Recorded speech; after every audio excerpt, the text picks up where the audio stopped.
B.J. Habibie merupakan Presiden Indonesia pertama yang terlahir di luar Jawa dan berasal dari etnis Gorontalo, Sulawesi. Dari garis keturunan ayahnya yang berasal dari kabilah Gorontalo dan etnis Jawa, dari ibunya yang berasal dari Yogyakarta.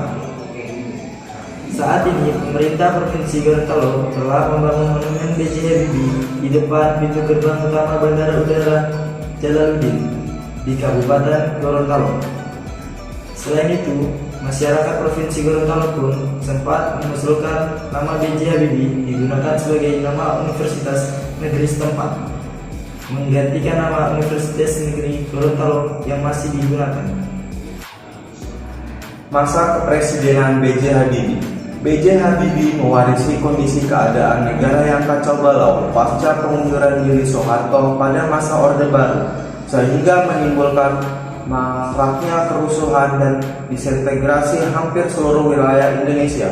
Segera setelah memperoleh kekuasaan, Presiden B.J. Habibie segera membentuk sebuah kabinet. Salah satu tugas pentingnya adalah kembali mendapatkan dukungan dari Dana Moneter Internasional dan komunitas negara-negara donor untuk program pemulihan ekonomi. Dia juga membebaskan para tahanan politik dan mengurangi kontrol pada kebebasan berdapatan dan kegiatan organisasi. Pada era pemerintahannya yang singkat, ia berhasil memberikan landasan kokoh bagi Indonesia. Pada eranya, dilahirkan UU Anti Monopoli atau UU Persaingan Sehat, perubahan UU Partai Politik, dan yang paling penting adalah UU Otonomi Daerah. Melalui penerapan UU Otonomi Daerah, inilah gejolak disintegrasi yang diwarisi sejak Orde Baru berhasil diredam dan akhirnya dituntaskan pada era Presiden Susilo Bambang Yudhoyono. Tanpa adanya UU Otonomi Daerah, bisa dipastikan Indonesia akan mengalami nasib sama seperti Uni Soviet dan Yugoslavia.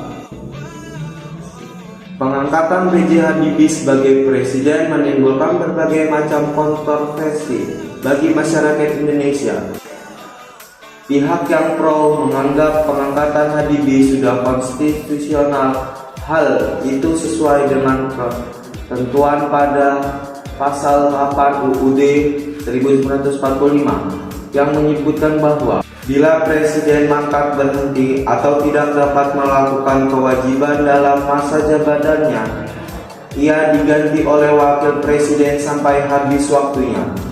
Sedangkan pihak yang kontra menganggap bahwa pengangkatan B.J. Habibie dianggap tidak konstitusional. Hal ini bertentangan dengan ketentuan pasal 9 UUD 1945 yang menyebutkan bahwa sebelum presiden mengaku jabatan, maka presiden harus mengucapkan sumpah atau janji di depan MPR atau DPR. Di sini saya akan menjelaskan wafatnya B.J. Habibie. Habibie meninggal dunia di RS4 Gatot Subroto pada tanggal 11 September 2019 pukul 6:05 waktu Indonesia Barat. Karena gagal jantung, sebelumnya Habibie telah menjalani perawatan intensif sejak 1 September 2019. Sehari sebelum dimakamkan, jenazah B.J. Habibie dibawa dari RS4 menuju ke kediaman Habibie Ainun di Jalan Patra Kuningan 13 Blok L15 nomor 5, kawasan Patra Kuningan untuk disemayamkan. Ia kemudian dimakamkan di samping istri tercinta yaitu Hasri Ainun Sari di Taman Makam Pahlawan Kalibata Slot 120 pada tanggal 12 September 2019 pukul 2 waktu Indonesia Barat. Upacara pemakaman dihadiri oleh Presiden Republik Indonesia Joko Widodo sebagai inspektur upacara. B.J. Habibie merupakan Presiden Indonesia pertama yang dikebumikan di Taman Makam Pahlawan di ibu kota Jakarta. Sementara Presiden Soekarno dan Abdurrahman Wahid dimakamkan di Jawa Timur, sedangkan Presiden Soeharto sendiri dimakamkan di Karanganyar, Jawa Tengah. Perdana Menteri Malaysia Mahathir Mohamad mengucapkan bela sungkawa yang sebesar-besarnya setelah Habibie meninggal dunia. Dalam akun Twitternya, dia mengungkapkan pernyataan duka cita kepada rakyat Indonesia atas kepergian Habibie. Habibie menjabat pada periode 1998 hingga 1999 atau di periode pertama jabatan Mahathir.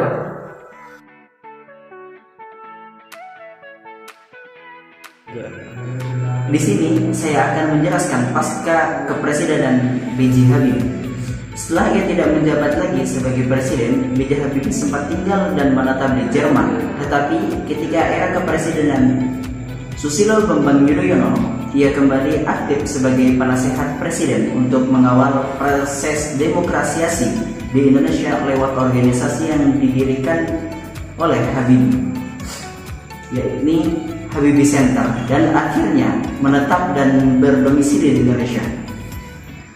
Kontribusi besar B.J. Habibie bagi bangsa Indonesia pun tetap tercurahkan ketika masa kepemimpinan Presiden Joko Widodo. Habibie aktif memberikan masukan dan gagasan pembangunan bagi pengembangan sumber daya manusia di Indonesia.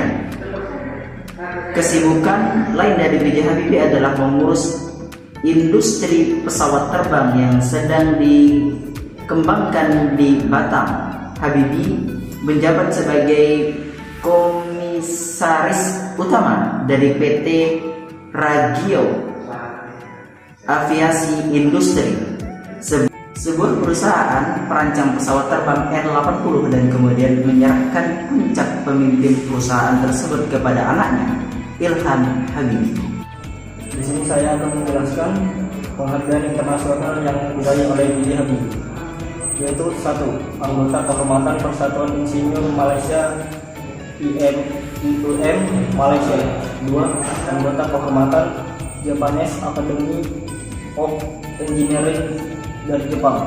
3. Anggota Kehormatan The Fellowship of Engineering of United Kingdom Britania Raya.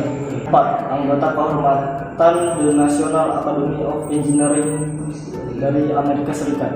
5.